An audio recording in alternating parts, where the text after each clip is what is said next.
ବାପା ଆଣି ଏମିତି କେଉଁ ଗଛ ଦେଇଦେଲେ ଯେ ମୁଁ ଖୁସି ହୋଇ ସଙ୍ଗେ ସଙ୍ଗେ ଦୌଡ଼ି ଯାଇଥିଲି ଲଗେଇବାକୁ। ହାय ଫ୍ରେଣ୍ଡ, ଜୟ ଜଗନ୍ନାଥ। ୱେଲକମ୍ କରୁଛି ମୋର ଆଉ ଏକ ମିନି ବ୍ଲଗକୁ। ତ ଶୋଇଯାଇଥିଲି ଆଉ ଉଠିଲା ବେଳକୁ ଦେଖିଲା ବେଳକୁ 5ଟା ହେଲାଣି। ଡେରି ନକରି ସଙ୍ଗେ ସଙ୍ଗେ କାମ କରିବାରେ ଲାଗି ପଡ଼ିଥିଲି।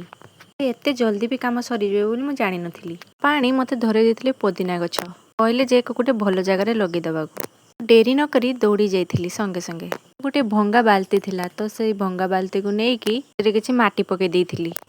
ଚୂନା କରି ଗୁଣ୍ଡ କରିଦେଇଥିଲି ପୁରା। ତାପରେ କିଛି ପାଣି ଆଣିକି ଛିଞ୍ଚି ଦେଇଥିଲି। ପାଣି ଛିଞ୍ଚିବା ଦ୍ୱାରା ଆଉ ଟିକେ ଗୁଣ୍ଡ ହେଇଗଲା ସେଗୁଡ଼ା। ତ ତାପରେ ମୁଁ ଟିକେ ଅଧିକ ପାଣି ଦେଇଥିଲି ଆଉ ସେ ମାଟି ଗୁଡ଼ା ପୁରା ବତୁରି ଯାଇଥିଲା। ତାପରେ ମୁଁ ସଙ୍ଗେ ସଙ୍ଗେ ଗଛ ଗୁଡ଼ିକୁ ସେଥିରେ ଲଗେଇ ଦେଇଥିଲି। ଶେଷରେ ପୋଦିନା ଗଛ ମୋର ଲଗା ସରିଥିଲା। ଇଆଡ଼େ ବି ସନ୍ଧ୍ୟା ହୋଇଯାଇଥିଲା ତ ମୁଁ ଡେରି ନକରି ସଙ୍ଗେ ସଙ୍ଗେ ରେଡ଼ି ହୋଇକି ଚାଲି ଯାଇଥିଲି ସନ୍ଧ୍ୟା ଦେବାକୁ। ଆଉ ଇଆଡ଼େ ସନ୍ଧ୍ୟା ଦେବା ସରୁ ସରୁ ପୁଅ ଆସି ହାଜର ହୋଇଯାଇଥିଲା। ତାକୁ ମୁଁ ନେଇ ପଳେଇ ଆସିଥିଲି ଆଉ ରୋଷେଇ କରିବାରେ ଲାଗି ପଡ଼ିଥିଲି। ରୋଷେଇ ସରୁ ସରୁ ମା ଖୁଆଇ ଦେଇଥିଲେ ପୁଅକୁ।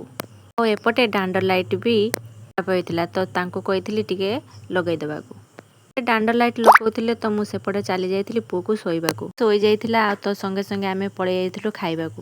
ତ ଆଜି ଆମର ଖାଇବାରେ ହେଇଥିଲା ଆମ୍ବିଳା ଆଉ ଅଣ୍ଡା ଆମଲେଟ୍। ତ ମା ଗୋଟେ ଦଳା ପ୍ରସ୍ତୁତ କରିଥିଲେ। ଆମେ ତ ସଙ୍ଗେ ସଙ୍ଗେ ଖାଇବାରେ ଲାଗି ପଡ଼ିଥିଲୁ। ଖାଇବା ଶେଷ ହୋଇଥିଲା, ମୁଁ ଚାଲି ଯାଇଥିଲି ଫ୍ରେଶ୍ ହେବାକୁ। ଭିଡ଼ିଓଟି ଯଦି ଭଲ ଲାଗିଥାଏ ଲାଇକ୍, ସେୟାର, ସବସ୍କ୍ରାଇବ୍ କରିବାକୁ ଜମା ବି ଭୁଲିବେନି।